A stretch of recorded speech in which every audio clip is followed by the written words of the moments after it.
xukuumadda Soomaaliland ayaa markii ugu horeysay waxa ay ka hadashay isqabqabsi ka jira barxadda hore ee tiyaatarka magaalada Hargeysa. Warbixintan waxa Hargeysa inooga soo diray wariyaheena Qadar Muuse.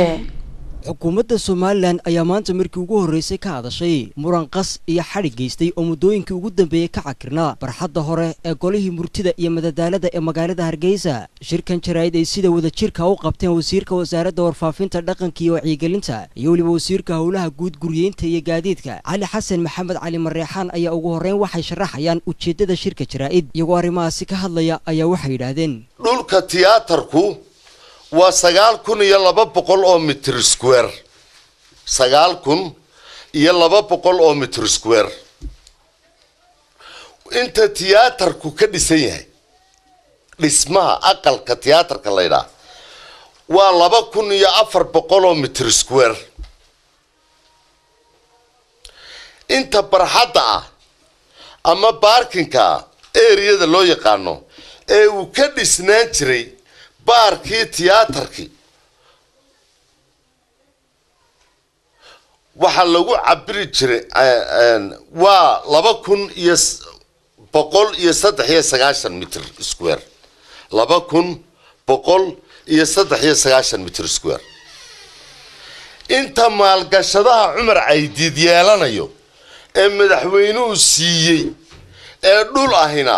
waa 4,607 mitir square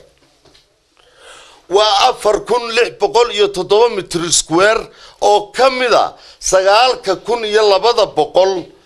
ee mitir square ee uu ka koobnaan jiray dhulkii tiyaatarku lahaan jiray lama oranin 9,200 ee mitir square buu Cumar Caydiid leeyahay lama oran madaxweynuhu wuxuu siiyay 4,607 mitir square waxa aanu isnidin intu xidhan yahay waxba ha ka dul hadlino turaala bay naga ahayd laakiin mar hadii la soo daayay waxaan ummadda u cadeynaynaa wixii waxa soo booq kiciyay lalaha madaxweynaha meel qura laba warqadood ku bixiyay blood qura dadka la iska hor keenaya qabaa'il baa la isku diraya wixii waa maqlayseen la shubay meel walba laga lahaa taasaan doonaynaa ummadda u cadeyno inaan waxba ka jirin maxaa Cumar Caydiid la siiyay maxaa laga kireeyay muxuu xaq u leeyahay maxaan xaq u lahayn maxaa salaadiinta kale la siiyay wax walba dikreetooyinka iyo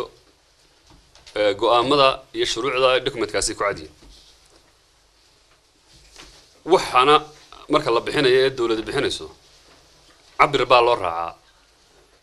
waxa loo raacaa map haddii ay laba cabir isku mid la wada siiyay dawladda khaldan haddii mid walba wax gaar ah la siiyay mid walba wixii waraaqiisa iyo documentkiisa ugu cad yihiin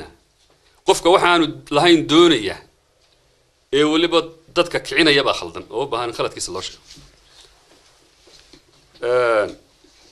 anagu markaa waxaanu cadeynaynaa inaan madaxweyne laba digreeto meel isku mid wada siiyay aan jirin ee ay labadii digreeto kuwa kale yihiin